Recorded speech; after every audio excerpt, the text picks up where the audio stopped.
Howdy folks, I'm a vengeful vacillating velociraptor valiantly vanquishing voracious violets. I'm Amber. And here are more voracious violets for us to vanquish. It sounds like those plants have developed quite the appetite. Let's hope they're voracious readers and just want more Reddit.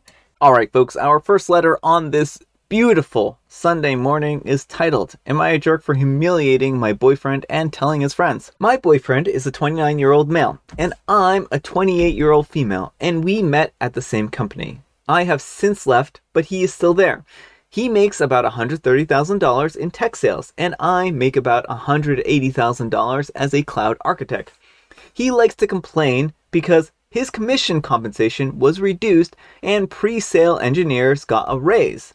I know it's because a lot of salespeople were writing really aggressive contracts that led to unhappy customers, and now guidelines for sales has made it harder to make sales.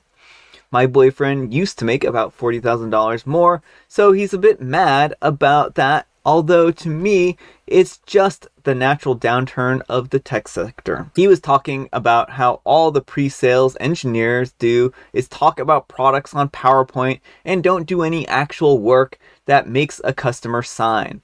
I got annoyed because he doesn't know anything about tech, and most pre-sale engineers I used to work with had 4 to 8 years of software development experience, not to mention very specific training on products before they got to be making that salary. I have 2 years of support experience, 3 years of software dev experience before I made $180,000, and my boyfriend only has sales experience, so to discount with how much knowledge is needed is pretty bad. He said that he knows some coding and could take their jobs. I told him that since he thinks that he knows their role, he should be able to pass a junior coding interview and technical questions. He agreed and said the loser pays for dinner, and I agreed. I got some interview questions and some coding questions like FizzBuzz and hash maps and some coding questions. He couldn't answer a single question, not even things like what's the difference between Java and Python, explain what an OSI layer is, what caching is, and the craziest one is what's the difference between SaaS and IaaS, which he definitely should know because he is selling SaaS products. I had 10 very basic questions and he couldn't answer a single one. He also didn't make any of the code run. He was mad and argued with me the entire time, but I googled things to prove that he wasn't right, and he would sulk and didn't pay for dinner. I was kind of bitter that he didn't pay for dinner, and when a friend came over a week later, I told him about it, and we had a good laugh because he always likes to complain how easy engineers have it, while he has to travel and boast about how he could do their job easily. He was there and yelled at me for humiliating him. Alright folks, what do you think? Jerk or not the jerk? I mean, I think mostly not the jerk. I'm a little hesitant about the whole telling the friend part, but since he has bragged to this friend about how he could take the engineer's job, like, if that came up in conversation in any way, shape, or form, it was probably fair game. But certainly not the jerk for trying to prove to him that these engineers do have a valuable job and he can't just dismiss what they do. Yeah, I mean, I think that the big thing here is that he went out of his way to try and dismiss what other people were doing. He feels like he's doing all this work, and it turns out that there's a lot more to other people's jobs, surprise, surprise, that he didn't know. And that's the thing, is when you have a highly technical job, there's a lot of specialized knowledge, and people sometimes like to believe that they can do these specialized jobs when they have no technical training, and it just kind of goes to show that they're full of bluster. So let me know what you folks think. So anyhow, take care and good luck. And Richard D. Lawson says, everyone's bad, your boyfriend for his attitude and refusing to honor the bet. You for bringing it up with a friend of his just so you could both laugh at him about it. And Damon says, as someone who works as a consultant at a consulting firm, I have to say that the salespeople are pretty clueless, do think that they can do our jobs, and are frequently very arrogant about it. If they get taken down a peg or two, they brought it on themselves. CA Dog Mommy says, not the jerk, break up with him and move on. I don't know about that. Well, I mean, if he is this arrogant about things, like, it depends on if it... I don't know. I mean, I think that this doesn't sound like a relationship that's completely wrecked or anything like that. It sounds like they have one kind of sticking point. If there were more going on here, but Right. I don't know. Does this arrogance spill over into other facets of their life? Yeah. So I don't know that you can really say to break up with him from here, but let me know what you folks think. Alright folks, our next letter is titled, Am I a Jerk for Not Allowing a Woman to Pick Up Her Daughter's Birthday Cake After She Was Late? Some minor details have changed for privacy reasons. I'm a 22-year-old male, and I work at a bakery. About a month ago, a woman called and then ordered a custom cake for her daughter's birthday. The pickup was scheduled for yesterday at 4:30 p.m. For reference, we close at 5 p.m. However, the woman never showed up, so we just put the cakes in the freezer and marked it down as a no-show. The owner of the store, who's also my manager, has a policy that absolutely no customers are allowed in the store after 5 p.m. This might seem obvious, but you guys wouldn't believe how many people try to wheedle their way in after it's closing in order to buy the last item. This rule also is in place because if we let more people into the store after closing, we have to re-clean the place where the customer was. Because of this, the second the clock hits 5 o'clock, we start cleaning. I was on a closing shift yesterday, and I tend to be a fast worker. So I managed to clean everything up quickly and was out the door by 5:20. Just as I was about to get into my car, this woman comes running up and asks if we're still open because she needs to pick up a cake for her daughter. My first thought is that it was the no-show from earlier. I asked if she was supposed to pick up her cake at 4:30 and she says yes, but got held up at work and then caught in traffic, so she wasn't able to get to the bakery on time. She then asked if I could open up the store for her and pick up the cake since her daughter's birthday party was later that evening. I apologized and said that I couldn't open the store back up for any reason, but she could come back tomorrow and get it. She was not happy, and she started getting super upset and said that it wasn't a big deal and it would only take a few minutes. I said that it was my manager's policy, not mine, and I couldn't let her back in. She asked if I was really going to ruin a child's birthday because of some arbitrary rule that nobody had to know. I apologized again, but said that I wasn't going to risk my job for her. I didn't know what else to say, so I just pulled my door closed and I left her in the parking lot. I later saw that the woman had wrote an online review of the bakery calling us heartless and inconsiderate, and that her daughter was so sad without her cake. She said that she was never going to go back to the bakery because we ruined her daughter's big day and that we clearly don't care about going above and beyond for customers. I've also spoken to my manager about this incident and she agrees that I was in the right. Even still, some of my coworkers have talked to me about it and said that while I was in the right policy-wise, I was morally in the wrong because a child's happiness was more important than my job and I just made that mother's life harder than it needed to be. I'd just like to get an unbiased opinion here. Edit to add, there's a security camera in the store, so they would have caught us. Alright folks, what do you think? Jerk or not the jerk? Not the jerk. And I don't understand what is wrong with your coworkers. Like, a child will get over a tantrum. If you lose your job, it's not always easy to get a new one. And so to be like, oh, well, your job is less important than a kid having a happy birthday is just ridiculous. And secondly, the mother's poor time management is not your fault. Like, maybe she had to go to the work meeting, but like, at that point in time, she was the one who chose to pick it up late in the day when it was close to closing time. She ran the risk, and like, it's not your fault she couldn't get there. Well, I don't know. I feel bad for this woman, and sometimes work emergencies happen, and she probably wasn't expecting quite such a strict closing time. And I can certainly understand that. And closing at 5 o'clock seems like a really early hour to close anyways for a bakery. And I'm not judging them at all. But my one question to OP is if this really was a matter of their job on the line or not. And if it, because the other coworkers seem to feel like this wasn't a job fireable type of thing. And I think that OP really has to be the person at the end of the day to decide if this was the right thing to do or not. Certainly, if they felt like their job was on the line, then I can't blame them for not letting this woman in. But if it was more or less just one of these things where they could have run into the store, real quick while the woman was standing outside, and then collected the cake and just had them pay and stuff like that without having the woman contaminate the store, then that might have been a slightly different scenario. I still disagree with that because it sounds like they repeatedly have customers who have issues with closing time, and OP is off the clock. Like, they shouldn't have to work extra because of this person had an emergency. Like, oh yeah, I'm not saying that OP had to. I'm just saying that I feel like if OP had wanted to do something like that and they wouldn't have gotten into trouble, then that might have been a nice thing to do. I mean, I certainly probably would have done it had my job not been on the line. So, I don't know. I don't think that there's anything wrong with... I mean, I understand these rules are in place for a reason, but also, if the woman was having a really hard day and this was completely outside of her control, then I can certainly understand having a little bit of a compassionate stance on that and being like, yeah, I'll see what I can do, or calling the manager and seeing if they can do something for them. I don't know. I think that there's a little bit of a gradation there. No compassion, only rules. I mean, I certainly understand following the rules. I really do. So, let me know what you folks think. Anyhow, take care and good luck. And I didn't mean you should never be compassionate and only follow the rules.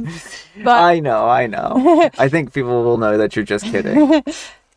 I think that there's certainly going to be different tolerances for rule following and whatnot. And, like, this isn't a life or death situation, right?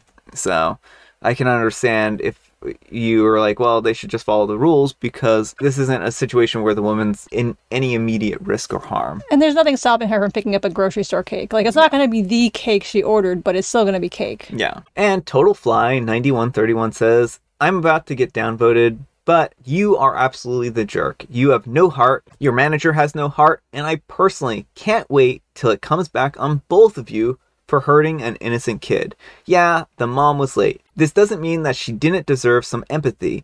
That's what's wrong with the whole world today. No one has empathy for others. And OP replies, I did feel bad for the mother because I knew it wasn't her fault that she was late, but I didn't want to risk my income over it. With no job, I can't pay for school or my bills. And Total Fly 9131 says, you could have called your manager. Doing the right thing and having empathy is never the wrong thing to do. It will come back on you when you need someone's mercy and they scoff at you and drive off. And OP replies, my manager's work phone was turned off after 5 p.m., so I actually couldn't. It sounds like the manager really just wants to enforce this 5 p.m. rule. And I mean, I think one thing that the woman could have done in this situation is called the store ahead of time and been like, I'm running late, can you please hold the cake for me or something like that? Or is it going to be possible to hold the cake if they know that there's a strict closing of the doors at a certain time? So I'm not putting all the blame on OP or anything like that. I certainly think that OP did what they felt that they had to do. And it seems like they really did sincerely feel like their income was at risk. And Accomplished Carob 765 says, info, could the signature have been done outside? Would you have been fired if you broke this policy, or would have been brushed off as a customer was happy? And OP replies, no, it's an electronic touchscreen attached to the counter, so it can't be moved. I don't know if I would have been fired, but I didn't want to risk the possibility. And Miss Doug says, 80% of store robberies occur after the store is closed by people who wheedle their way into the store or stay late. You did the right thing. Never let them determine policy, especially where safety is concerned. And I don't know if that 80% is true or not. That sounds like one of those made-up statistics. All right, folks, and our final letter is titled, Today I Messed Up by Pretending That I Hate Cinnamon. Today I messed up. Obligatory, not today, but 13 years ago. I went on a date with a girl who said that she hated chicken, even though she's never tried it. I thought that it was so ridiculous that my lizard brain blurted out that I hate cinnamon to show her how ridiculous that was. Flash forward, and we've been married for a decade, and she has been jumping in front of cinnamon bullets for me every single time. No Cinnabuns, Snickerdoodle cookies, atomic fireballs, whiskey fireballs, rum, pumpkin pie, or anything else that might have a hint of cinnamon. By the way, a lot of things have small amounts of cinnamon that we don't even realize. She even stopped buying anything cinnamon scented. At this point, it's been going on so long that I can't come clean. I've resigned myself to the fact that I'll never taste cinnamon again. She still hasn't tried chicken. All right, folks, what do you think about this messed up situation? Oh, it is. Can't you just. No, that's a bad idea. I was gonna give bad advice and say, can't you just sneak cinnamon when you're at work? But like, Well, I mean, I don't know. Did you read any of these comments? no, I haven't read any. Okay. Yeah, some of these comments are actually a little bit insightful, so I'll read a couple of comments here. And Nico Forever says, did you also say that you haven't tried it? Because you could just go home from work and say that you accidentally ate something with cinnamon in it, and it turns out that you like it, or that your taste has changed. That happens sometimes as people age. Also, why cinnamon? I don't like cinnamon myself. It's hardly a controversial dislike. And OP replies, no idea why cinnamon, but over the years the story got so elaborate that I'm allergic, that it makes me vomit, etc. So it's Okay, a very elaborate thing at this point in time. So I don't know why it's become the thing that it has. Okay, you've just dug yourself in too deep, OP. You just gotta live with it. I mean, I think that's really all you can do at this point in time. Like, if you've continued to double down on this cinnamon thing just because, then You kind of dug your own grave. Yeah. This is kind of on you at that point in time. Why? Why would you lie about something like that? And it just kind of goes to show is like, don't lie about things. Especially don't make an elaborate lie. Yeah. Like, as you layer on these additional lies, it just becomes harder and harder to get out of it. And then when you put the allergy on top of it, like, once you've said you're allergic to something, like, here his wife is being this, like, absolute gem, trying to make sure he doesn't get sick, and he is like, yeah, let's just keep lying. Yeah, and I think that's actually pretty unfortunate because she's really trying to accommodate him and doing a good job, and it's all for naught. But she sounds like a very sweet person, so let me know what you folks think. Anyhow, take care and good luck. Alright folks, it is tea time. Grab your beverages of choice. I've got a beverage of choice right here, and Amber, she's got a joke. What kind of stories do volleyball players tell? Well, I can tell you what type of stories that volleyball players tell because I, in my youth, was a volleyball player. Quite the volleyball player. And Amber looks like she's incredulous towards this. I had my time on the net or two. And so what we did is we dug gigantic volleyball courts as one does with our shovels. Then once we had the pit where you play volleyball, we started filling it up with water, and the higher the water got, the less you were doing winning, because like that's just how it goes. The more points the other team scores against you, fills up the pit. So a lot of the things that we were saying was like, oh my gosh, we're drowning, and stuff like that. So that's what we said. They tell tall tales. Oh, they tell tall tales. Which is what you're doing right now. I am not telling a tall tale. Brian's like, I played volleyball a few times in gym class, and now our story has become this digging volleyball trenches filled with water. Yeah, I thought that, telling a story like that would make it seem more realistic, like the cinnamon story. Yeah. And I have licorice spice that also happens to have some cinnamon in it.